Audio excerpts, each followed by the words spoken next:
social media is a super, super powerful tool that all of us have access to. And there's actually a drug, quote unquote, that I've seen social media platforms use over and over. And they sell it to you, and it's something you can actually use for your benefit. So stay tuned. I'm going to break this down for you so you can be prepared for the social platforms you're on, for the new ones that come out, and make sure that they're really valuable and that you take advantage of this strategy that they all use. So stay tuned and I'll break it down for you.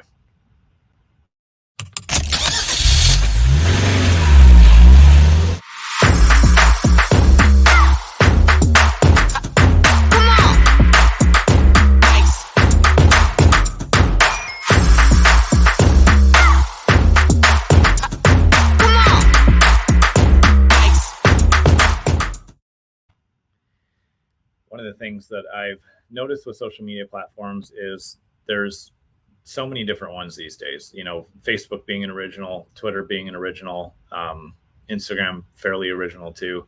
As far as when they started, all of these platforms have used this approach, just like TikTok has done. And just like any of the, Clubhouse did this. All of the platforms follow this exact same pattern, and so with awareness around this, which I'll share what the pattern is, you can actually leverage it to make it something really productive and profitable for you.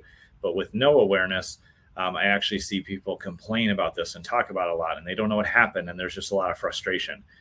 There's a big TikTok guy that I follow that tells funny stories from his childhood, and I can really relate to him because he grew up similarly to me.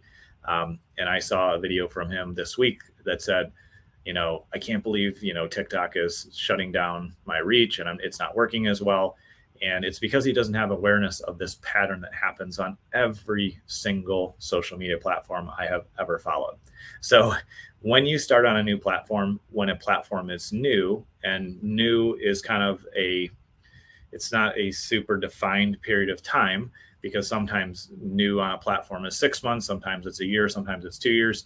But there is a period when a platform is new that they actually intentionally give you tons and tons of reach so that they get traction. So as an example, I've seen this on TikTok a lot, even though I don't do a ton there yet. It's kind of on my list of things I'm playing with and learning and engaging with more. But with TikTok, when it first came out, you could post a video and you would get thousands of views in a matter of hours. And that's an intentional design of the platform, because if you get a ton of views, you get a ton of comments, you get a ton of engagement, then you're going to want to keep coming back for it. You're going to want to keep posting. You're going to feel rewarded psychologically, even if you're not rewarded financially. Hopefully you are rewarded financially. But once the platform has really reached a critical mass in their mind, whatever that number is they're trying to get to, then they make a change. And one important thing to just kind of keep in the back of your mind is that every single modern social media platform, they have psychologists on staff. They have really highly skilled, highly educated people that have studied how the human mind works, how people engage, which things they like and don't like. And they're constantly running tests to see how can we get people to engage on our platform, because they're trying to make money. So in the beginning, they give you a ton of reach, a ton of exposure. It feels like it's the easiest thing in the world you've ever done compared to other platforms or tools or marketing or any other things you've tried. And then as soon as they reach that critical mass, they start to limit your reach. And the reason they limit your reach is because they've taught you to get addicted to the platform. It's that quote unquote drug, right? They've got you addicted to the platform. And then because they know you want to use it and you're engaged there, then they limit your organic reach and they make you pay for it. They make you pay to have reach. They make you pay to have results. And it's a very natural, normal business model. And so that's why when I hear people, oh, I blew up on this platform, or this is going really well, early on, that's almost always going to be the case if you have a basic strategy and you just show up consistently, like we talked about earlier this week on the show. But when they limit it, they limit your reach after they've gotten you hooked and they've got critical mass of whatever user levels they want. That's when they start to make money. So they're investing a ton of time and money up front. And then once they get a ton of engagement and they get everybody addicted to their platform, then they limit the organic reach and they make you pay for it. So it's a normal pattern. It's going to happen on every platform that launches for the foreseeable future. And so it's our job as entrepreneurs, as business owners, as marketers, people that are trying to grow our businesses. It's really important that we leverage the time where we can get a bunch of great reach, but we're also intentional in getting people's information and, in a sense, taking them off the platform. And what that means is, just like I shared earlier this week, you make a post, you do a video, you get people to engage. And then when you send them a resource or you ask them to join your masterclass or your webinar, or you give them some training or tool, that you get them to opt in with name, email, and phone number, and maybe even business name, depending on how deep you want to go as you build that list and how much information you need.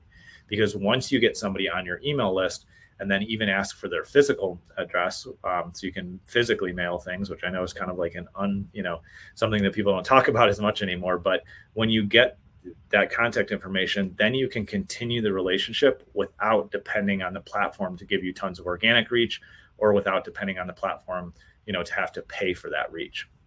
And so that's the normal pattern that social media platforms go through. Tons of organic reach to get you hooked and make it seem like it's the easiest thing in the world. Then over time, they dial that down and you have to pay for that reach. And so having that in mind will remind you that you want to constantly connect at a deeper level and get people off the platform.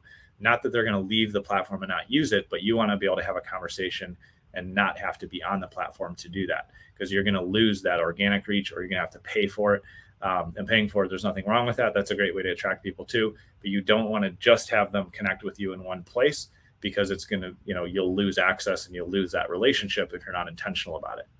The other principle that comes to mind here is you should never bet your marketing on just one platform. It doesn't matter if you're using, Google ads or Facebook ads or an organic, doing Instagram or TikTok or whatever platform you're using. If you're betting everything on one platform, you're guaranteed to hit some really challenging times, because they'll change the algorithm, or the cost per lead will go up, or you'll just lose the natural reach that you have. And so by asking people to opt in on your email list, by getting more information about them, by having conversations in other channels as well, you really expand how you can serve and support them. And you're not risking the stability of your business just in one platform or one channel that is guaranteed to change in the future. So I hope that kind of breakdown of how social media platforms launch and grow and then change their model is helpful to you. If you need help with social media marketing, if you need help with driving leads, if you need help with email marketing to the folks that are on your list, so you can really generate revenue and deepen your connection with them, I'd love to help you with that. Feel free to comment down below, or message me, or reach us at businessmarketingengine.com. I appreciate you taking time to tune in today, and I look forward to seeing you on tomorrow's show.